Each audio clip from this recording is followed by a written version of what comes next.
What's up, Sports Spectrum? It's Matt Forte here with my man Jay Nice, as always. And then I have a special guest this week. I have my man Pastor Earl McClellan with us, who is the founder and lead pastor at Shoreline City Church in Dallas, Texas. And he also has a new book coming out. He has Get Your Spirit Back, Break Free of Negative Self-Talk and Step Fully into Your Calling, released in November 12th. Released November 12th this year. And so, man, that is awesome. Congratulations on that. Hey, You know, thank you so I gotta much. pump my chest a little bit to talk to a fellow author as well. So, Yes. you know, just as an athlete to be an author now is it's different, but you know, the Lord does work in mysterious ways. But In mysterious ways, for so sure. I'm looking forward to getting to know you, getting to meet, as well as the viewers as well and listeners. So when I do that, I like to ask them this question. I'm in Chicago. I'm from Louisiana, and I grew up a Okay. Bulls fan Oh, because in Louisiana, Louisiana. yeah, we didn't have a Yeah. team. You We didn't didn't have have a team anything. Yep. until way later. They got the New Orleans Hornets, way better, way later. Okay. So I like to ask the people because I got to know who I'm dealing with. So I want you to tell me because you played ball too. You played in college. You played at I Oral did. Roberts I University, did. Did. D1 basketball, dunking on Back in the people, day. all those good things. So I like to ask people this. All right, simple question to break the ice: Jordan or LeBron? Who's the GOAT? Okay. I'm old school still, so I'm going to go with Jordan. Oh, okay, Hands down, okay. no doubt about that. Well, Okay.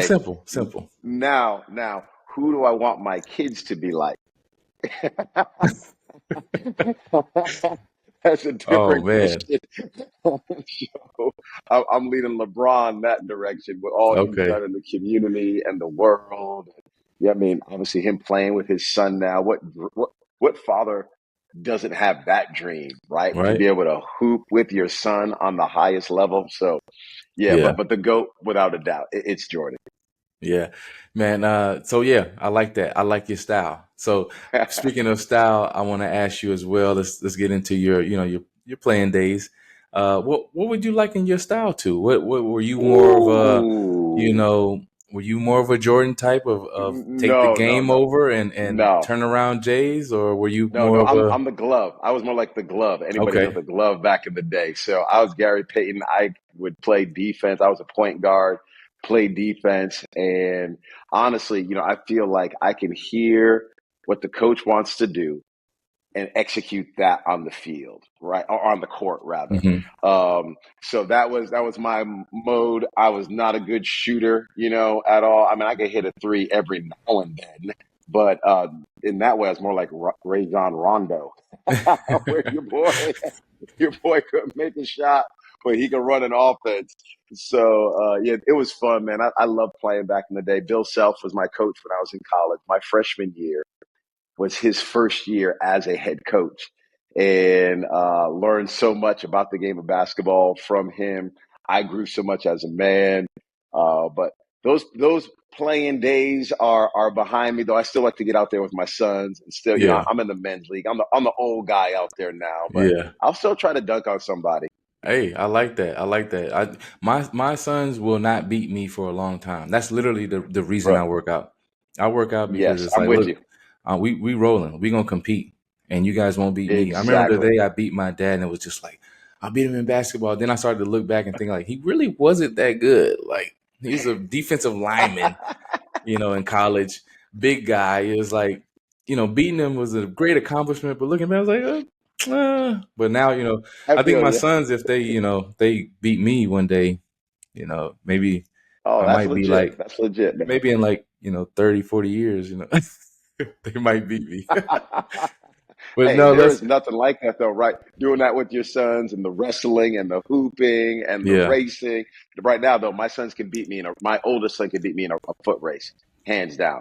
On the basketball court, I'm gonna use this big booty, bring him all the way down, give him yeah, a Kareem Abdul hook shot. I'm telling you.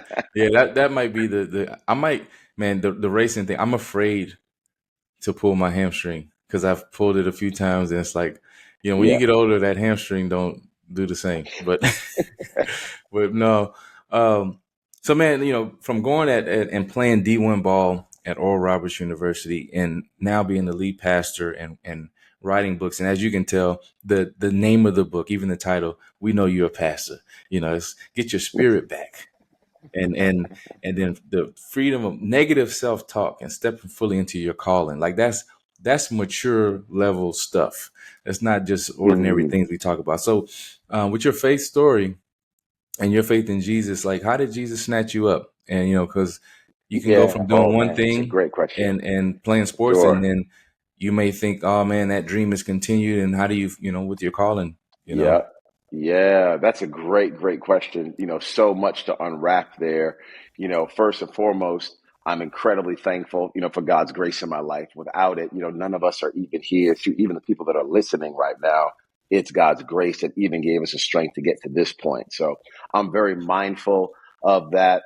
My mom, I was raised in the East Coast, and my mom raised me by herself, single mother, had a little sister. Now I've got a little brother too.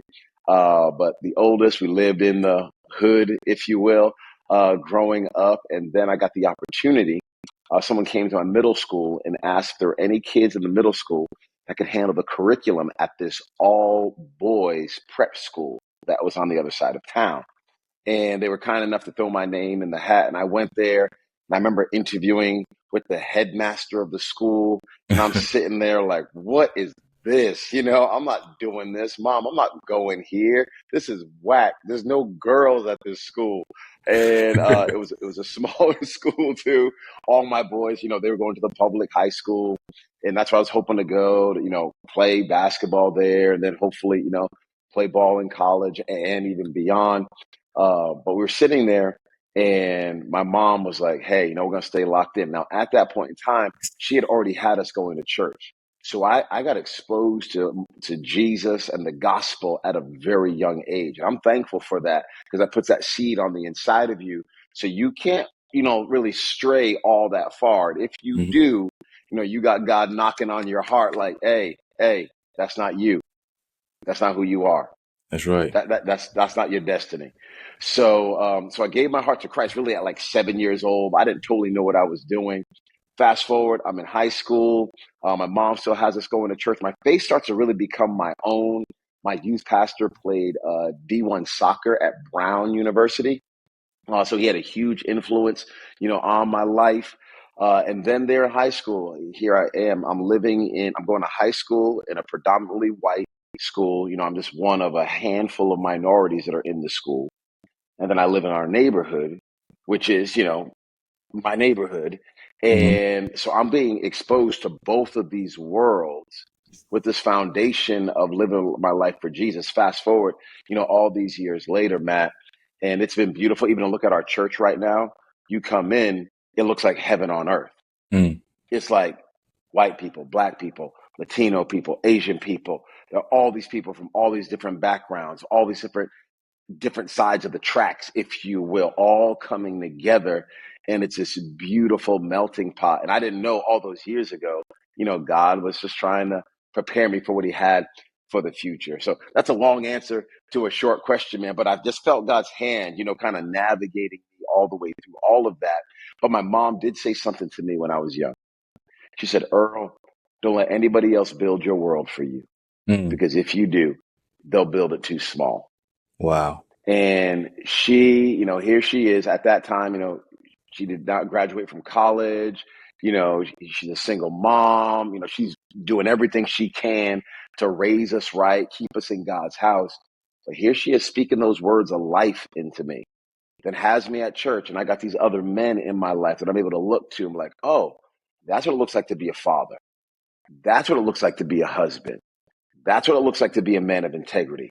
Oh, that's what it looks like to go to work, but still serve in church and still serve your family. I got to see these pictures, and it just helped me begin to, get a framework where I was like, okay, God, do with my life what you want to do with my life. But even in the midst of all of that, I found myself doubting myself, that Hmm. imposter syndrome, that insecurity that so many of us feel all the time. I'm sure there's ladies listening to this, but I know there's plenty of, fellas that are listening to this, and you just got those lies that are in your head. You can't do this. Why would you take that step? Hmm. You know your past. You're an idiot.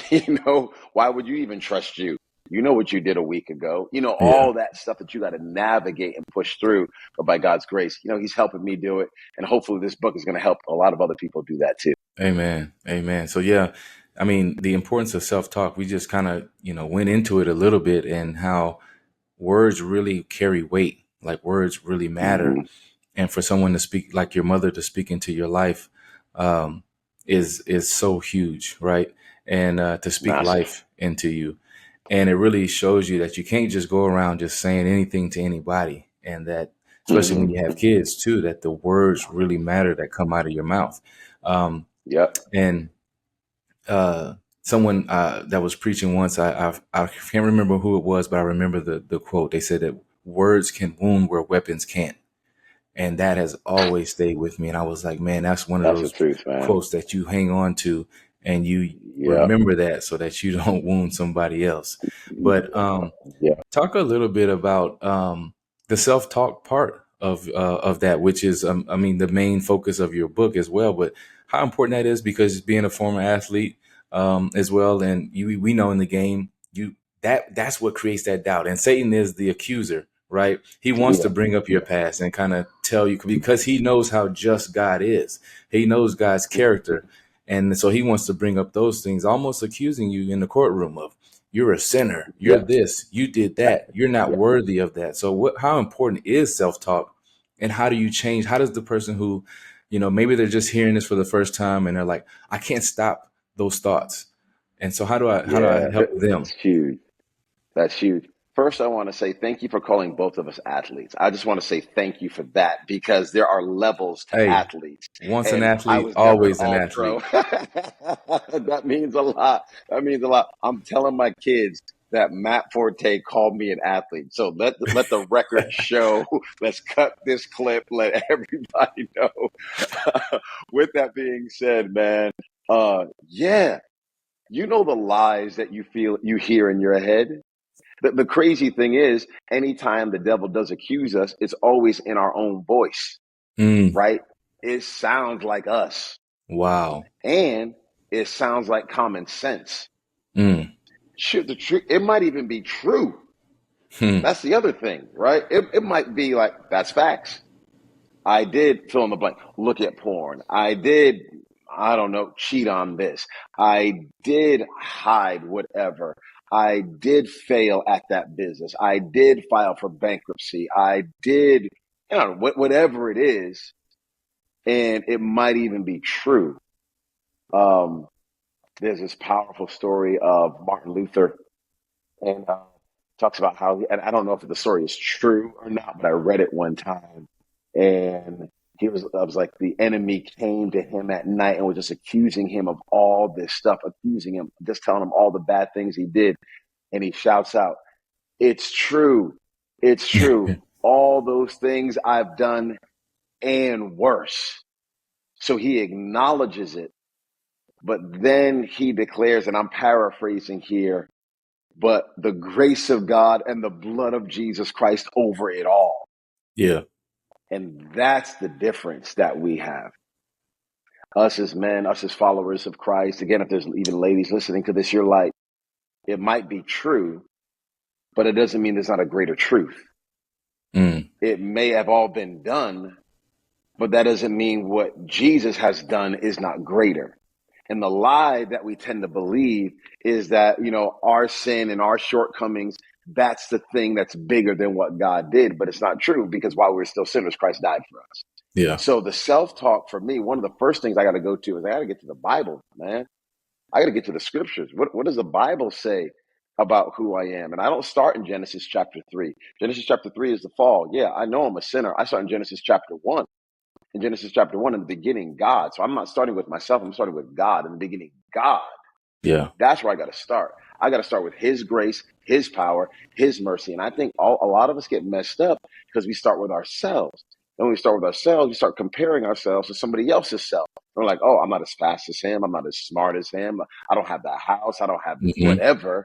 And you just start feeling like an absolute idiot. So I'm like, oh, wait, if I keep on reading through Genesis chapter 1, I'm made in the image of God. So if I see God, if God can open up my eyes to see him for who he actually is, which is, I know, impossible in its totality on this side of heaven, but just give me a better glimpse of him, that actually gives me a better glimpse of myself Hmm. because I'm made in his image. So Yeah. it's not starting with me, it starts with him. And then as God gets lifted up and magnified, I start going, wait, what? You made me in your image? It's just like our kids. When our kids understand that they're with us, they can walk with a different confidence. And when they understand that relationship and it gets solidified, whoo, the sky's the limit because they're not just relying on themselves anymore. They're relying on Yeah. somebody who's already gone before them. So yeah, man. I mean, I do words of power with my kids at night. I don't know if it's working. Jury's still out, but we're doing it anyway. It's It's like working. every It's night, working. They hear every it. night we're saying words, and I'm like, okay. We got a young man that's in college right now. We've got a high schooler, and we've got a little girl in elementary school. So we're just going to keep on pouring it in, believing God's word doesn't return void. It'll accomplish where every place He wants it to go. It's going to accomplish what He wants it to accomplish. So Yeah. it is a fight. It is a grind, but I love the grind, man. It, Yeah. it makes Yeah. us better. It makes us stronger. Yeah. We got to fill their cup. Those who have children out there, you got to fill their cup because the world's going to try to fill it, going to try to pour that out and fill it with whatever they have Exactly. for That's them. right. That's And I right, man. remember That's being right. young, and my dad played football at Tulane as well. That's where I Okay. played at. So he That's was that's 30. where you went though. Yeah. Yeah. So Uh he huh. was 30 years ahead of me. And so you made that statement about, but when we know who our father is and understanding we're made in his image.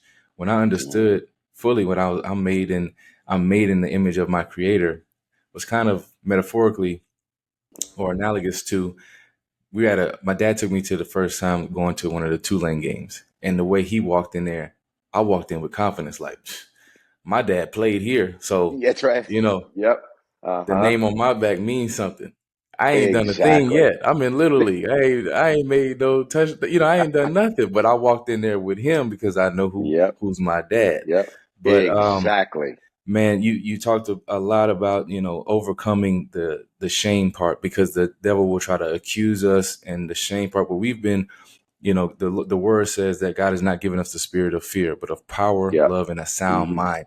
When we have stuff like shame and these negative thoughts, you can't have a sound mind with those things. And Yeah. so Yep. you also mentioned comparison. Comparison, it's like it has these different branches that of what it does to us, and comparison will Mm-hmm. kill your joy. It It'll will. never be enough. And so Yep. I wanted to talk Never. about calling because I think those things mentioned about the negative self-talk and the shame and like kind of sitting in that without admitting it and without acknowledging it and allowing a God who can make us whole to take over, it blocks us from our calling. So Yep. talk about calling a little bit. Like That's you good, you man. That's mentioned really you good. mentioned the voice. We always get accused in our own voice. It's Satan, but Yeah. using our own voice. So when Yeah. you know God's voice, you know the calling. Wow. Wow. Yeah. This is interesting because um, I might make a little delineation between, you know, what everybody says is calling is, oh, what do I do for a living? Hmm. And I would say, okay, that could be part of your calling. I'm not trying to split hairs here, but that could be part of your calling. But I think your calling goes far beyond Mm, your job. Because if your calling is only your job and when you don't have the job, does that mean you're not called? Heck right. no, right? I mean, you were part of your calling, Matt, was to be a football player and a very good one, at that, all pro, pushing things forward and making the Bears better and all that you did, throughout your whole career. Yeah, that was part of your calling. You're not playing football right now, but you're still operating in your calling. So I try to find when it comes to calling, and this is even maybe a little bit in the book with Gideon, God comes to him and says, "Hey, mighty warrior." Right. So there's his calling, right? His calling is connected to his identity. So Yeah. whether or not he's hiding out in a closet or he's leading thousands, tens of thousands of people, you're a mighty warrior. Hmm. My identity is in you. I'm calling you my son. So for all of us, my calling, shoot, I want to become less so God becomes greater. John chapter 3, verse 30, when John the Baptist saw Jesus coming, that's what he said. That's my calling. So as a father, that's how I want to live. As a pastor, that's how I want to live. As a husband, for sure, that's how I want to live. So thankful for my beautiful wife, and the family that we have together. So that calling piece, I think it's got to go deeper so that the situations and circumstances of life and my bank account don't dictate my worth and value. My worth and value have to be a lot bigger and higher than any of that. I'm here to live for God's glory. Shoot, I'll do that if the economy's good or the economy's bad. I'm Yeah. here to live for God's glory. It doesn't matter if I'm a manager right now or if I'm running my own company. So all of that, then that gives fuel, right? So now it's like, oh, wait, if I'm called, that means God put purpose on me. If he put Yeah. purpose in me, let's go then. One of my prayers, Matt, is I want to die empty. Mm. I want to die empty. Everything that God asked me to do on the earth, every person he called me to encourage, every person he called me to speak life into, every individual that he wants me to be a support and a strength to, everybody he wants me to point to him, every book I'm supposed to write or Yeah. song I'm supposed to write or whatever it is, I want to make sure I die empty. I get up to heaven and God's like, yep, well done, good and faithful servant. You don't have anything left in the tank, because everything I called you to do, and more importantly, who I called you to be, you did it. And I To don't know the if I'm hitting the nail on the head yet, but I'm going to keep on striving, with yeah. the grace God provides every day. Till the clock runs out. And that's why I There it think is, man. kids get it the most Yeah, because they say, we're training right now for the fourth quarter, and you got to keep playing, and it's never over with. Nobody just surrender and all that, not surrendering all that stuff. It gives us that kind of, if we have the right perspective, right mindset, it does. It does. and the right purpose, we know where we're aiming to do that. I heard this once as well, that I love this quote too. It said, in the same mindset of what you were talking about, dying empty, was that when I get to heaven, I want the Lord to not only wipe the tears from my eye, but the sweat from my brow, meaning There it that he is. worked Yeah. that whole time to Yep. give him the glory. Yep. And I was like, man, Yep. that fired me up. I was like, I wish I was Yeah, playing. man. I wish I was playing, man. I'll run through a But wall right now. I know. But man, I want to talk about faith real quick because it does Yeah. take faith to launch a church and to do that in a place where God is calling you to do it. That is not your hometown and not Yeah. probably Yeah. a place that's familiar to you. So you've Yeah. had to do that with your the church that you lead Yeah. and pastor over in Shoreline, in Dallas, Texas, called Shoreline City Church. Hmm. Yes, And sir. let's talk about the faith aspect to do that, because we just talked about Gideon. I love that you brought up Gideon and how God called him a valiant warrior. He hadn't fought one Hmm. battle yet, but he That's called right. him that. That's So talk about the faith aspect of the the meetup. Like, what is faith? Because you can't, if you can see it, it's not faith, right? So to be able to jump out on faith and be able to do what God has called you to do. the reality is, um, you and I cannot live a life that's pleasing to God if it's not a life of faith. And we can't even come to faith in Jesus Christ, without our faith, right? This is it's by grace you have been saved through faith. This not of yourselves, it's the gift of God, so that nobody can boast. So it's not like on us, but I'm putting my trust. I always can, switch that word faith out for the word trust. Am I trusting? Am I trusting? Rather than it just being some mystical, magical thing out there that I don't understand. It's like, no, am I trusting? All of us are sitting in chairs right now. All of us may be driving cars right now. Some people might even be on a workout bench right now, right? And you're trusting that thing you're sitting on, sitting in, laying on. It's like, yeah, this thing's got me. I can't even hold up myself. And this is all of our walk with God. So for us, we started the church, man. We were happy, we were loving life, and whether it's starting a church or starting a business or getting married, it's like, okay, God, are you serious? You really want me to do this? I remember praying and asking one day because it was really hard, and it still is, difficult at times for sure. I'm so thankful to get to lead and serve this beautiful church family. But woo, man, it's kicked my butt plenty of times. I'm like, Lord. did you call me here to plant a church or to change me? He was like, yes. Both. It's both. So it's the same thing when you get married too, right? It's like, oh my gosh, I love this woman. I'm so excited. And you get married, you're like, I've never died to myself more than I ever thought possible. Then you got kids and you're like, oh, whoa, there is another level to dying to self. And all of it is God saying, hey, do you trust me? You trust me with your life? Or do you trust you with your life?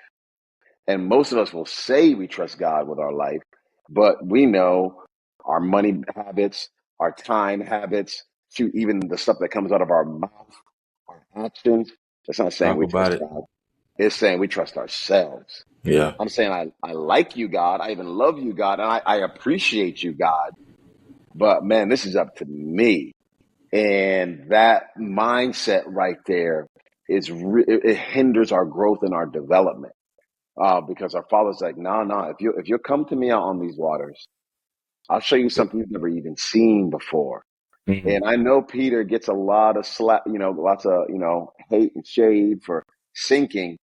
But we say at our church, I'd rather be a water walking, sometimes sinking disciple rather Yeah. than a disciple that never gets out of the boat Right. because there are 11 other people that never walked on water. Mm. So let's just go ahead and say, God, no, I don't know it all. I'm writing out a 5-year plan, but shoot, man, I don't know about you, but every 5-year plan I've written out, it hasn't really gone according to plan. It's been like, God looks at it and goes, okay, I appreciate you dreaming. That's good. Mhm. But you have no idea, the curves and the ups and downs that are going to happen. We adopted 2 out of our 3 kids. Oh Two out of our wow. 3 kids we adopted and love them so much. It's something we dreamed about since we were in college, my wife and I. So first son, biological, second son, we planned the adoption. Our daughter, we didn't even plan the adoption. We were in the middle of renovating one of our buildings and we got a random call on a Monday night about a little girl whose mom was making a courageous decision to find a forever home for her. And we got that text. We're like, hmm. Onika goes, that's my wife, Onika.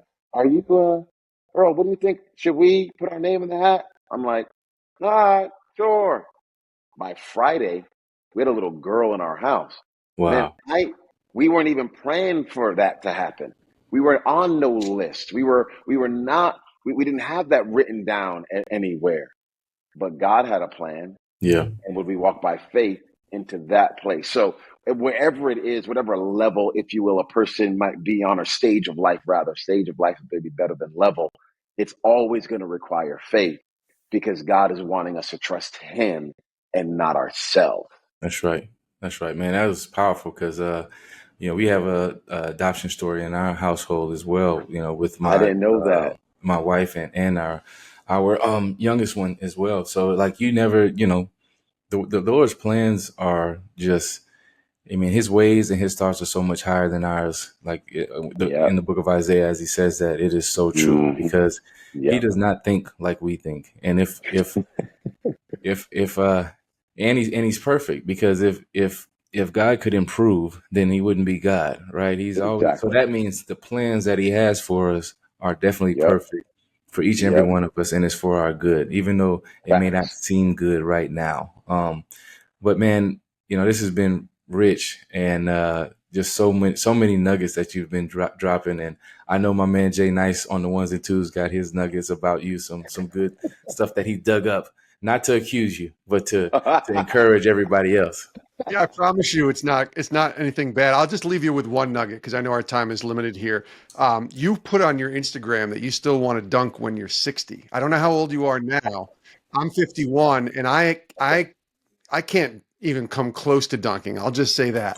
But I did see the video that you posted on Instagram of you still dunking. So, like, Yes, what's it's the, true. the goal here is to keep this going until you're 60? Yeah, that's the goal right now, and it's feeling good. I mean, I got another decade till I'm there, and then some. Right now, I'm at the end of my 40s, Yeah. so man, I'm planning on it. And I'll tell you this: that dunk was clean too. It surprised me. I couldn't even believe it. I got up there. My son did the video too, which was so great, right? Doing that with your son, and I threw that down. I was like, okay. People asked me if it was AI. That's what they did. They asked me, Earl, is that AI? I said, what? Don't disrespect me like that. You gotta say that wasn't AI, but I'm the answer. Yeah, that's the answer. That dunk. There it is. Boom. There it is. Well, we'll have to check back soon and keep updating this dunking thing with you, Pastor Earl, Okay. over the next few Please years. do. Yeah, yeah. And for You guys the are record, great. how tall are you too? 6'2". 6'2". 6'2", So dunking like that. yeah. Yeah. I'm You know what not I'm I'm not saying? 6 feet Like tall. we about the same height, and you know, I don't know. I might have a little more like weight on me, but I know it's hard for me Well, to we like to jump. call that muscle. We like to call that muscle. Let's not Yeah, call that weight. yeah, yeah. Muscle doesn't fly very well, and it also doesn't float at all. So I can still dunk, and I did it, but it's always been one of them ones. It's like I get up and I just kind of jump. I can't dunk off one leg though. I can only do the Oh, okay. double, 2. like, All and right. That's fine. do it in there. So. Hey, if Um, you're a dad and still dunking, you're the man in my mind. Yeah, I might have to hang on the rim too and be like, y'all get some cushions and put underneath so I can, you know, get off of this rim and not hurt myself. Them knees don't buckle when you come Running down. back knees don't work like that. They don't Oh work like that goodness. anymore. But man, it's been a pleasure talking with you. Thank you for spending some time with us. And I Oh, just my know there's joy. going to be somebody blessed from this. And we thank you for your time again, bro. Hey, thank you so much. God bless you and every listener. We're praying God's richest blessings into every single area of your life. Thank you so much for having me, Matt. I really appreciate it. Amen. Amen. And good luck on the book too, because I know it's going to Thank change you. people's lives. Thank you so much. Hey, thanks for watching Sports Spectrum here on YouTube. You can click our next video, or you can check out our website, sportspectrum.com.